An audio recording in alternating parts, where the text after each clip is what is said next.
Chicos, hola, ¿cómo están? Espero que todos se encuentren bien el día de hoy. Bueno, me tomo un poco de tiempo porque he estado mejorando. Acabo de hacer el piso acá en donde vivo, el departamento, y bueno, pues he estado con ciertos movimientos, pero ya quiero continuar con la colección Cátedra y nos tocaría la séptima entrega que sería Los Pasos de Ulloa de Emilia Pardo Bazán. Vamos a hablar sobre esta obra el día de hoy. Vamos a hacer una referencia, una reseña sobre esta obra, ¿de acuerdo? Es una obra que prácticamente enmarca el paso de un siglo a otro. Enfoca mucho lo que es el naturalismo de España, ya que Emilia Pardo Bazán es una persona que estuvo muy arraigada con los temas no profesionales humanos, ¿no? Más que nada la parte de las humanidades, ya que ella fue no solamente escritora, fue también periodista, dramaturga, catedrática, traductora, fue varias cosas. Y en estas he visto también de paso que quería tomar en cuenta que esta obra, la de los Pasos de Ulloa, enmarca mucho, ¿no? Lo que es un poco lo que es el folclore en sí, en lo que es de España, sobre todo este punto, ¿no?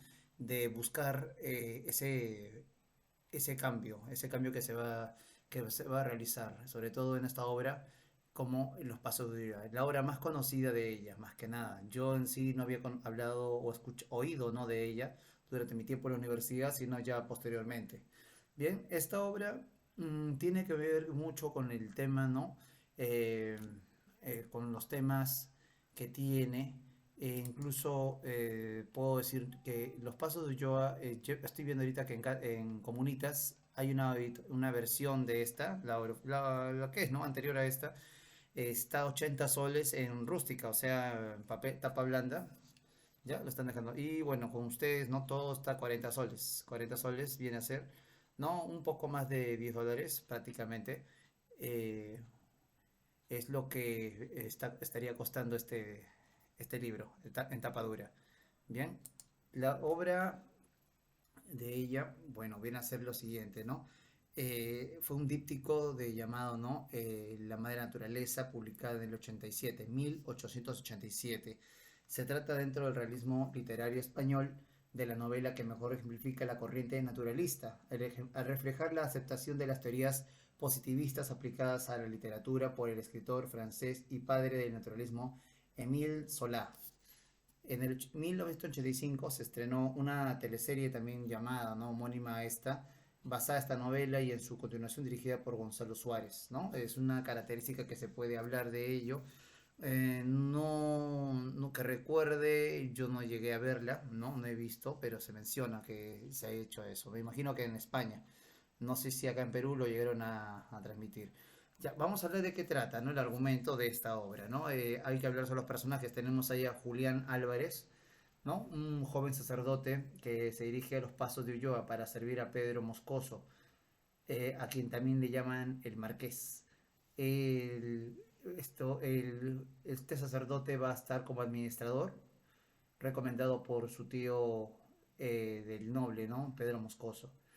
Nada más que al llegar a los pasos, situados en una zona rural de Galicia, el sacerdote se escandaliza por el decadente estado del palacio y el comportamiento de Pedro y sus empleados. El palacio está en un estado ruinoso, la biblioteca y las cuentas abandonadas, la capilla desatendida por el actual abad.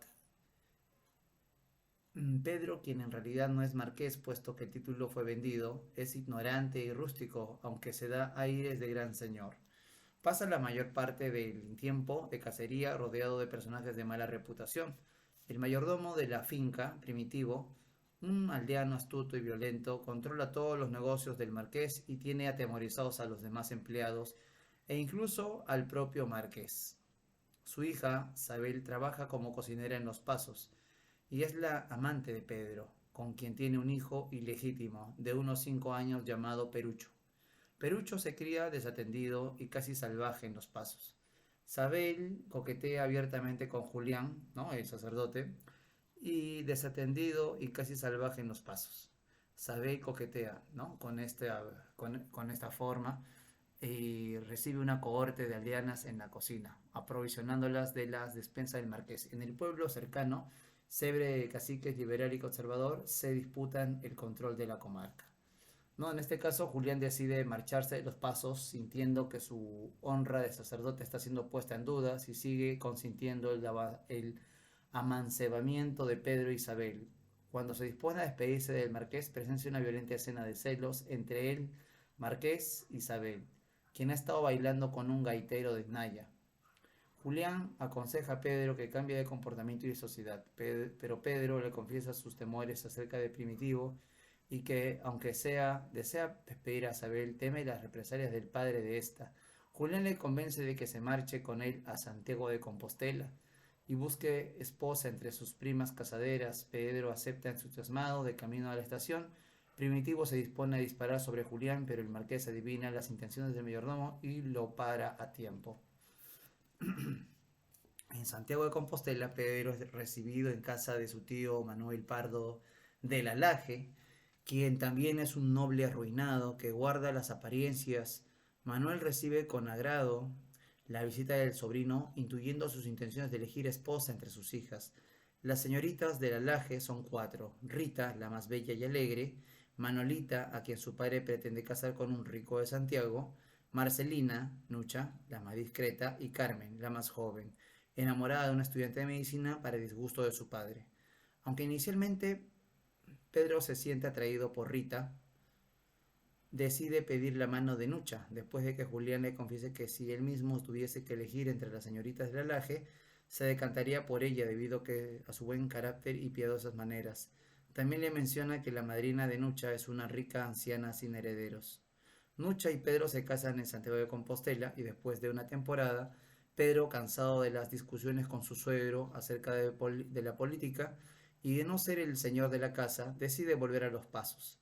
Pedro envía a Julián primero para despedir a Primitivo y a Isabel antes de la llegada de los nuevos esposos. Julián se encuentra en comportamiento de Isabel y Primitivo completamente cambiado. Ambos son amables y dóciles. Primitivo le cuenta al sacerdote que Isabel va a casarse con el gaitero de Naya y dejar su empleo. Julián no encuentra valor para despedir a Primitivo y se excusa a sí mismo pensando que solo es necesario esperar un poco que Isabel se case. Cuando los esposos llegan a los pasos, Nucha le confiesa a su esposo que está embarazada. Pedro se ilusiona ante la perspectiva de tener un hijo varón con Nucha. Los nuevos esposos frecuentan la limitada sociedad de las aldeas vecinas de los pasos, como los señores del Limioso, todos arruinados nobles con más presunción que fortuna. Al tiempo pasa, Isabel no se casa con el gaitero, Isabel continúa siendo la cocinera de los pasos y Primitivo el mayordomo por dejadez de Pedro y Julián. La salud de Nucha se deteriora durante el embarazo. Tras un parto difícil, da luz a una niña. Pedro se muestra disgustado por el sexo del bebé y se disgusta poco a poco de su esposa, reiniciando su relación con Isabel. Julián, sin embargo, centra su devoción en Nucha y su niña. Perucho disfruta mucho jugando con el bebé hasta que un día Nucha, al comentar que los niños se quieren como hermanos, se da cuenta de que Perucho es hijo de su marido por la cara turbada de Julián. Nucha prohíbe a Perucho acercarse a ella o a su hija. A partir de entonces la relación de Nucha con su marido se deteriora. Julián advierte de signos de maltrato físico en Nucha. Isabel y Primitivo vuelven a tomar el control de los pasos y Nucha vive atemorizada por ellos. En Cebre, los simpatizantes del Partido Conservador proponen a Pedro como candidato a diputado en Madrid por la región. Aunque es el candidato favorito, pierde las elecciones de manera flagrante. El cacique conservador se entera de que el propio Primitivo ha amenazado a los votantes para que voten al candidato liberal y envía a un sicario a matar a Primitivo. Nucha le pide a Julián que le ayude a escaparse con su hija Santiago, a casa de su padre, ya que teme por la vida de su hija si ella muere, puesto que Manolita es la única heredera de Pedro, aparte del bastardo Perucho. Perucho avisa a su abuelo Primitivo de que la señora está hablando a solas con Julián. Primitivo le promete dinero a su nieto si va a contarle al marqués que su mujer se está entrevistando a solas con el cura con la intención de que éste crea que mantiene una relación secreta.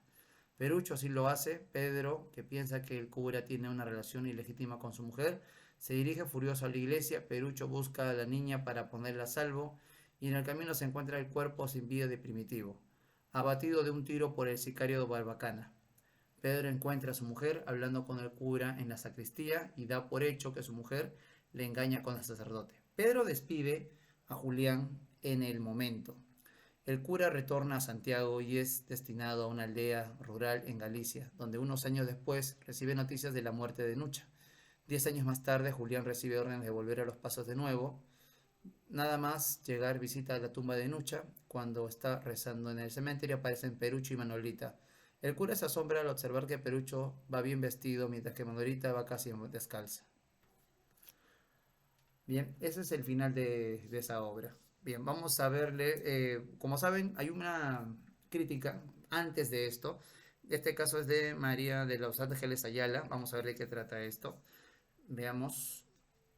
Es, realmente en estas ediciones de cátedra, las críticas, ¿no? La postura, lo que hacen aquí, es bastante, ¿no? Son 2, 10 páginas, es mucho, más de eso. Salvo la vez que leímos el de Platero y yo, ese fue poco, fue muy poca las páginas, creo que fueron 20 o 25, no, no fue en este caso como estas. La introducción, aquí está Emilia Pardo Bazán y sus apuntes autobiográficos. Ya, esta es la figura de Emilia Pardo Bazán, esa es su figura de ella, ¿no? Como está ilustrada. Ella está dando una autobiografía al inicio, como pueden ver aquí, hace una autobiografía, comienza a hablar, ¿no? De cómo así fue para crear esta obra, esta novela, cuál fue la intención, era de marcar la parte naturalista, el cambio, ¿no? La decadencia de la sociedad. Antes había señores, ¿no? Señoríos en España, donde el noble era algo. Ahora, con el paso del tiempo, entre el siglo XIX al siglo XX, esos títulos nobiliarios no sirven de nada. ¿Por qué? Porque ser noble no quiere decir, ¿no? Que como ese estado de aristocrático ya no es lo que fue antes. Hoy en día, una persona es millonaria por más que nada, ¿no? Por lo que tiene, lo ha heredado y lo sabe trabajar. Si no lo trabajan bien, no sirve de nada, ¿no? Es dinero durmiente. En este caso, estos nobles no antiguos, no arruinados, no sabían qué hacer o mantener el dinero. Caso, ¿no? Como acá en Perú, con el caso de los Miro Quesada, que no saben cómo mantenerse. He visto que hay algunas personas que se mantienen en el poder o en el cargo, más que nada por favores políticos actualmente, acá en Perú sobre todo, ¿no? Hay apellidos que son muy fuertes y cobran incluso justicia, ¿no? Un caso de Fujimori, por ejemplo, ¿no? Tienen gente que directamente no atacan a estos, sino tienen gente que ataca por ellos. Y es, bueno, en las redes sociales es terrible esa parte. La segunda parte es aquí el proceso de redacción, publicación de recepción crítica, ¿no? Que vas teniendo este caso. Luego de eso, de esa redacción, ¿no? El proceso de redacción, qué pasa con ella, ¿no? Sobre todo lo que le perjudica mucho son los prejuicios, ¿no? De la época. Se muestra bastante eso porque como es mujer y es otro siglo, el siglo XIX, es eminentemente, hay mucha misoginia, ¿no? En la sociedad. ¿De acuerdo? En la tercera parte está procedimientos y recursos naturalistas. Emilia Pardo Bazán evidencia desde época temprana su admiración por las doctrinas naturalistas, ¿no? De Emile Solá.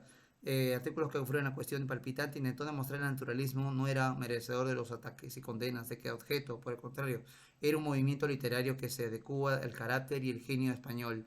Nada nuevo suponía el naturalismo en última instancia, y Emilia Pardo Bazán buscaba sus fuentes no solo en la literatura realista de los siglos de oro español, sino también en la Biblia, Dante y Homero. Incluso, en opinión de la autora, la acepción naturalismo no podía considerarse una novedad ni invención de Solá, pues ya había sido utilizada en Taine y Montaigne. De igual forma, el naturalismo era en ciertos momentos una especie de retorno al clasicismo y en otros una aproximación unificación por los bajos fondos, lo feo y grotesco sublimándose las sordideces y miserias del ser humano en su cotidiano vivir, aspectos que subyacían en un buen número de obras románticas naturalistas al huir de las exageraciones puestas en práctica de los románticos. Ya, de esta manera está haciendo, ¿no? sus observaciones a la hora de ponerle elementos naturales, o sea, mostrar tal como es, ¿no? La persona, con sus carencias, con sus miserias, así como también con sus gracias. Cuarta parte tenemos el perspectivismo y estructuras narrativas, ¿no? Cómo se va armando la estructura narrativa. La visión del sacerdote, en este caso, ¿no? Cómo él va viendo. La estructura es, ¿no? Está configurada por un total de capítulos que se está viendo. En este caso, 6 capítulos tienen una parte, los otros 6 capítulos también tienen otra configuración. Y así vamos viendo, ¿no? El proceso de toda esta novela, cómo se va armando. La relación del sacerdote y la heroína de ficción. Estábamos hablando de Nucha, ¿no? De este caso, de ella. Cómo poder ayudarle, ¿no? Lamentablemente las cosas no pasan acá, ¿no? La hermosura moral de Nucha busca, porque o sea, él mismo, Julián, a la hora de casarse Nucha con Pedro, la eligió, él la recomendó porque era una mujer con esos dotes de ser una mujer llena de cualidades, méritos, ¿no? Morales, y eso era porque la escogió, sobre todo, ¿no? Sobre Rita, que era la más hermosa. Esos casos son los que se ven. Ahora en esta edición vamos a ver acá otra foto de Emilia Pardo Bazán. Vean, tenemos ahí la bibliografía, principales ediciones de Paso de Ulloa. Ahí está desde que se usó, ¿no? Obras completas, tomo 3 Madrid, impreta, ya todo. Estos son toda la bibliografía que se usó para revisar los Pasos de Ulloa. Y aquí comienza la historia. Ahí está su portada original, Emilia Pardo Bazán. Ahí está, ¿no? Su primera portada. Hablamos ahí los tomos, ¿no? Capítulo 1, Los Pasos de Ulloa. La más importante de las obras de Pardo Bazán refleja las contradicciones de la autora y de la sociedad de su época, pretendidamente naturalista y considera como tal la crítica de su época. La novela también presenta elementos de la novela realista, incluso gótica. La intención de la autora era crear un naturalismo católico, lo cual se puede ver claramente en algunos elementos de Los Pasos de Ulloa. Por un lado, el temperamento linfático de Julián le incapacita para cualquier tipo de heroísmo. Esto es naturalismo en estado puro. La biología determina el carácter, sin embargo, y en cierto modo, contradictoriamente en la descripción de Nucha, la causalidad se invierte. La salud de Nucha sufrió por su devoción. De joven agotó sus fuerzas, llevando en brazos a su hermano, y luego cayó enferma de nostalgia cuando la alejaron de él. La importancia del alma y las emociones en Nucha apoyan la convicción de Pardo Bazán, expresada en la cuestión palpitante, de que la vida humana se forma a partir de la fatalidad y la voluntad, mientras que la naturaleza se forma solo a partir de la fatalidad. Ahora, el estilo, ¿qué estilo tiene? Tiene lo siguiente, ¿no? Está tratando de evidenciar en las páginas la vida gallega en el medio rural. La realidad del siglo XIX separaba tajantemente la práctica lingüística en dos vertientes irreconciliables: el castellano urbano de la burguesía y de los viejos hidalgos, y el gallego de los campesinos y de las clases más desfavorecidas. Pardo Bazán es perfectamente consciente del serio problema que se le plantea al plasmar las voces de los personajes santiaguenses y los de la montaña orensana. Dadas las diferencias entre el gallego y el castellano, se enfrenta el dilema de mantener las locuciones de los personajes en su gallego original, haciéndolas en muchos casos incomprensibles para el lector castellano, o traducirlas perdiendo el sabor local y el realismo que busca en la novela. La solución que adoptó fue la elaboración de un habla artificial, manipulada por ella misma, no demasiado alejada de la lengua usual del campesino. Se trata de un constructo lingüístico suficientemente verosímil para lograr difundir el texto a la fuerza verística de la Galicia inferior. Ese país de lobos al que refieren Julián y más tarde el narrador de Los Pasos de Ulloa, pero también su fuerte hibridismo castellano-gallego, muestra el interés de la autora por llegar a sus lectores. Los esfuerzos de Pardo Bazán para evitar problemas de comprensión se hacen patentes en algunas estrategias seguidas, tales como el empleo de la cursiva para destacar una voz gallega, el que irremediablemente se dé su significado en castellano, o la semitraducción y castellanización en que se presentan algunos términos.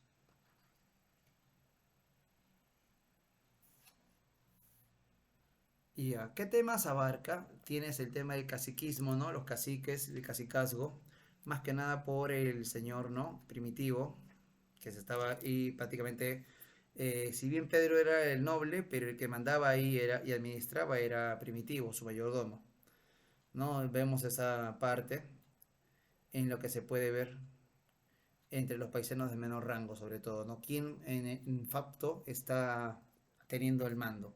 Luego tenemos otra parte que es la vida rural. La oposición entre el retorno rural-urbano se refleja en la novela a través de dos mujeres de Pedro. Sabel, la amante de Pedro e hija de Primitivo, es descrita como la reina de aquella pequeña corte que refleja su propio poder en la aldea. Aunque Sabel es una mujer, ella trabaja dentro de los límites de su sexo para controlar todo lo que puede. Usa su sensualidad para ganar control en la aldea. Por ejemplo, después del casamiento de Pedro con Nucha, ella todavía sigue teniendo relaciones con él como medio para mantener su posición. Este control muestra el papel más dominante que tiene Isabel en comparación con las otras mujeres en la novela.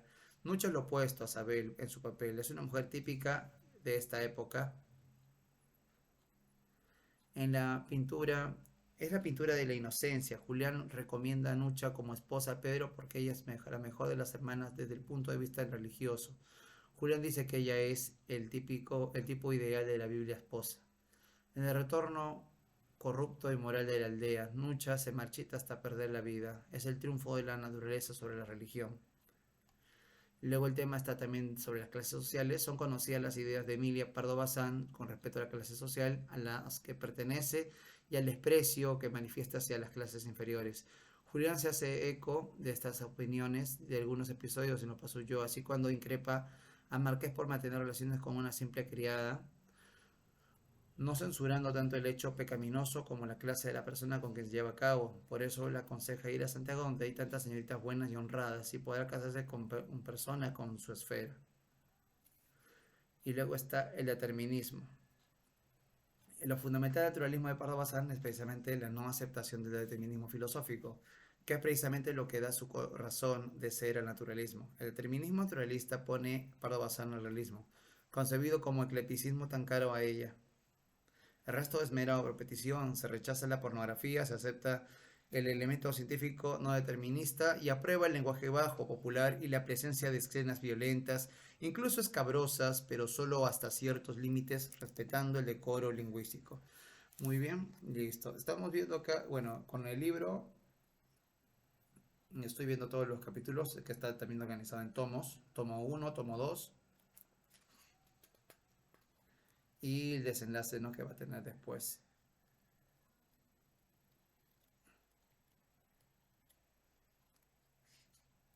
Y ahí está terminando prácticamente acá.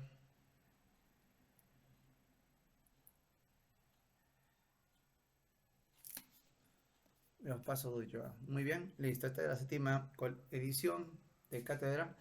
Espero que lo tengan. Yo también ya las tengo. Estoy al día con todo esto. Hasta ahorita ya estaban en la entrega número 20. Faltan 40 para que acabe. Y lo gracioso es que todo termina de manera semanal. La entrega semanal de esto. Así que estén muy al tanto con todo eso. Muy bien, muchas gracias. Se cuidan. Hasta otra oportunidad.